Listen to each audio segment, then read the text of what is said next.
Welcome to day 11 of C series. Different types of function calls అంటే ఏంటో చెప్తాను, మళ్ళీ మర్చిపోతారు, వెంటనే రీల్ని సేవ్ చేసుకోండి. సి, నువ్వు నీ గర్ల్ ఫ్రెండ్ తో కాఫీ షాప్ కి వెళ్ళావు, అనుకోకుండా వాళ్ళ ఫాదర్ కూడా వచ్చారు. నువ్వు తాగి కాఫీ చాలా బాగుంది, సరే నీ గర్ల్ ఫ్రెండే కదా అని చెప్పి నువ్వు సేమ్ కప్ తనకు కూడా ఇచ్చావు, తను మొత్తం తాగేసింది. దీన్నే కాల్ బై రిఫరెన్స్ అంటారు. అంటే ఏంటి ఇక్కడ? The address of the variable is passed to the function. Changes made inside the function directly effect the original value. ఇక్కడ మనం డైరెక్ట్ గా అడ్రస్ ఆఫ్ ద వేరియబుల్ నే పంపిస్తున్నాం. అంటే ఇక్కడ నువ్వు తాగే కాఫీ కప్పే నీ గర్ల్ ఫ్రెండ్ కూడా పంపించావు. ఇందులో తను గనక తాగేస్తే నీ కప్ లో క్వాంటిటీ కూడా తగ్గిపోయినట్టే, అంటే ఒరిజినల్ వాల్యూ కూడా మారిపోతుంది. జనరల్ గా మనకి ఏ వేరియబుల్ కైనా సరే, ఫర్ ఎగ్జాంపుల్ 10 అనే వాల్యూ ఒకటి ఉంది, ఇది 1001 అని ఇలా ఏదో ఒక అడ్రస్ లో స్టోర్ అవుతుంది. మనం ఇక్కడ కాల్ బై రిఫరెన్స్ అంటే ఏంటి? డైరెక్ట్ గా దాని ఇంట్ అడ్రస్ నే పిలుస్తున్నాం, కాబట్టి ఏదన్నా మారిస్తే ఈ ఒరిజినల్ వాల్యూ మారిపోతుంది.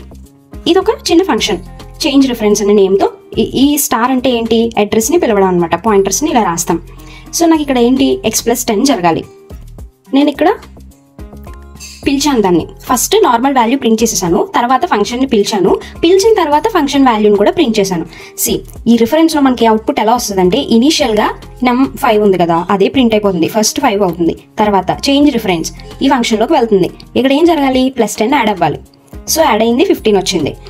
మళ్ళీ థర్డ్ పిలిచిన తర్వాత, అంటే వాల్యూ అనేది ఇక్కడ మారింది. నువ్వు ఒరిజినల్ గా నీకు ఇక్కడ 5 ఉండాలి, ఆ 5 కాస్త 15 అయిపోయింది. సో నువ్వు మళ్ళీ ప్రింట్ చేయాలనుకున్నప్పుడు 5 ప్రింట్ అవ్వదు, 15 ప్రింట్ అవుతుంది. ఇప్పుడు ఇంకో కేసు, నువ్వు కాఫీ బాగుంది కదా అని చెప్పి వాళ్ళ ఫాదర్కి సేమ్ కప్ ఇచ్చావు. ఆబ్వియస్లీ తాగరు. ఏం చేయాలి? సేమ్ ఇలాంటి కాఫీని ఇంకొకటి ఆర్డర్ పెట్టాలి.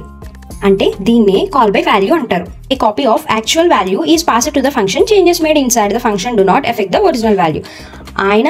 ఆయన కప్లో తాగుతారు, నువ్వు నీ కప్లో తాగుతావు. రెండు same coffee, but different 2 cups లో ఉన్నాయి. ఈయన తాగిన దాని వల్ల నీ కప్లో కాఫీ అయితే తగ్గదు.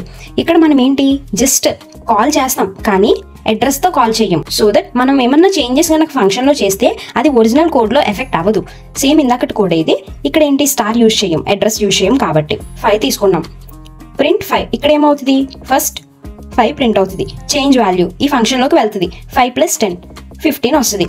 మళ్ళీ తర్వాత ఏంటి? నమ్మే ప్రింట్ అవ్వాలి నాకు. అంటే ఈ ఒరిజినల్ ఇక్కడ ఈ ఫంక్షన్ లో ఏ వాల్యూ అయితే ఉందో అది మాత్రమే ప్రింట్ అవుతుంది, అంతేగాని ఈ ఒరిజినల్ వాల్యూ అనేది మారలేదు. ఈ ఫంక్షన్ సెపరేట్, ఈ ఒరిజినల్ వాల్యూ సెపరేట్. మీకు గనక ఇంకా క్లియర్ గా ఈ ఫంక్షన్ కాల్స్ మీద నోట్స్ కావాలి అంటే ఛానల్ ని ఫాలో చేసి Day 11 అని కామెంట్ చేయండి, లింక్ మీడియంలో ఉంటుంది.